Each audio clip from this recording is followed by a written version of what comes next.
حرام ملحان بن خالد کی بیٹی ہیں، قبیلہ بنی نجار سے ان کا تعلق ہے۔ یہ حضرت انس کی خالہ اور حضرت انس کی والدہ سلیم کی بہن تھیں، اور تمام علماء کا اس بات پر اتفاق ہے کہ یہ کسی نہ کسی رشتے سے حضور اکرم صلی اللہ علیہ وسلم کی محرم تھیں، جس کی وجہ سے آپ صلی اللہ علیہ وسلم بے تکلفی کے ساتھ ان کے گھر اکثر دوپہر میں جا کر قیلولہ کرتے تھے۔ السلام علیکم، آپ دیکھ رہے ہیں مائی ڈیپ تھاٹس۔ مذکورہ صحابیہ کی تفصیل ذکر کرنے کا مقصد حدیث میں ان کا تذکرہ ہے، جس میں آپ صلی اللہ علیہ وسلم نے ان کے لیے دعا کی، جو کہ ہو بہو ان کے حق میں قبول ہوئی، اور اس کے ذریعے حضور اکرم صلی اللہ علیہ وسلم کی نبوت کی ایک اور علامت کھل کر سامنے آ گئی۔ بخاری اور مسلم شریف میں حضرت انس رضی اللہ تعالی عنہ کہتے ہیں کہ رسول کریم صلی اللہ علیہ وسلم حضرت حرام بنت ملحان کے ہاں آیا جایا کرتے تھے، جو حضرت عبادہ بن صامت رضی اللہ تعالی عنہ کی بیوی تھی۔ ایک دن حسب معمول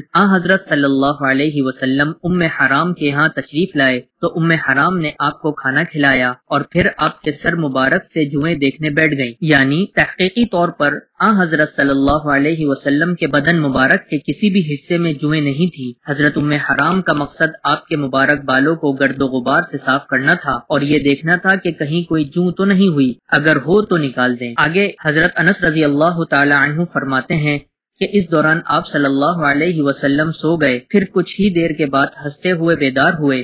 حرام نے بیان کیا کہ میں نے آپ صلی اللہ علیہ وسلم کو اس حالت میں ہنستے ہوئے دیکھا تو پوچھا کہ یا رسول اللہ، آپ کو کس چیز نے ہنسایا؟ آپ نے فرمایا، خواب میں میری امت میں سے ایک جماعت اس حال میں میرے سامنے لائی گئی اور مجھ کو دکھائی گئی کہ وہ اللہ کی راہ میں جہاد کر رہی تھی اور سمندر میں اس طرح محو تھی جیسے بادشاہ اپنے تخت پر ہوتے ہیں، یا یہ فرمایا کہ بادشاہوں کی طرح جو تخت پر جلوگر ہوں۔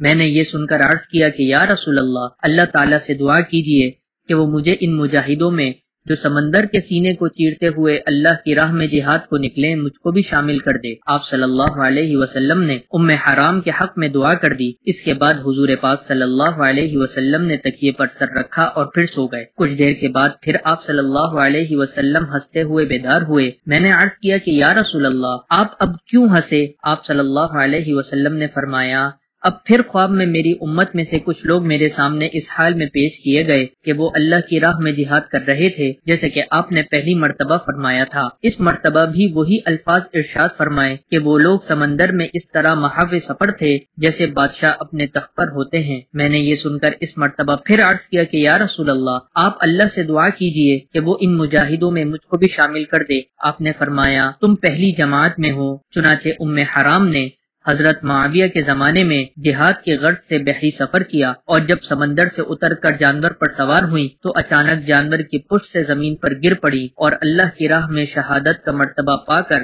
اس دنیا سے کوچ کر گئیں۔ اس حدیث کی تشریح میں اسماء الرجال اور سیر کی کتابوں میں ان کی وفات حضرت عثمان رضی اللہ تعالی عنہ کی خلافت کے زمانے میں بیان کی گئی ہے، تو اس سلسلے میں اصل بات یہ ہے کہ یہاں حضرت معاویہ کے زمانے سے مراد ان کی گورنری کا زمانہ ہے، یعنی حضرت عثمان کی خلافت کے زمانے میں جب حضرت معاویہ عامل اور گورنر تھے تو اس وقت یہ واقعہ پیش آیا تھا، نہ کہ یہ واقعہ اس وقت کا ہے جبکہ حضرت معاویہ بذات خود تخت عمارت اور حکومت پر فائز تھے۔ اس وضاحت سے دونوں روایتوں کے درمیان کوئی تضاد باقی نہیں رہتا۔ حضرت ابو ہریرہ کی والدہ کے متعلق بھی حضور پاک صلی اللہ علیہ وسلم نے ایسے ہی دعا فرمائی تھی جو ان کے حق میں بھی ہو بہو قبول ہوئی۔ اس واقعے کی مکمل تفصیل ہم نے اپنی ایک ویڈیو میں ذکر کی ہے، اس کو جا کر ضرور دیکھیے۔ آج کی ویڈیو کو ہم یہیں پر ختم کرتے ہیں۔ امید کرتے ہیں آپ کو ہماری ویڈیو ہمیشہ کی طرح ضرور پسند آئی ہوگی۔ اگر پسند آئی ہے تو ضرور لائک، شیئر کریں اور کامنٹ کر کے بتائیں کہ آپ کو ہمارا کام کیسا لگا،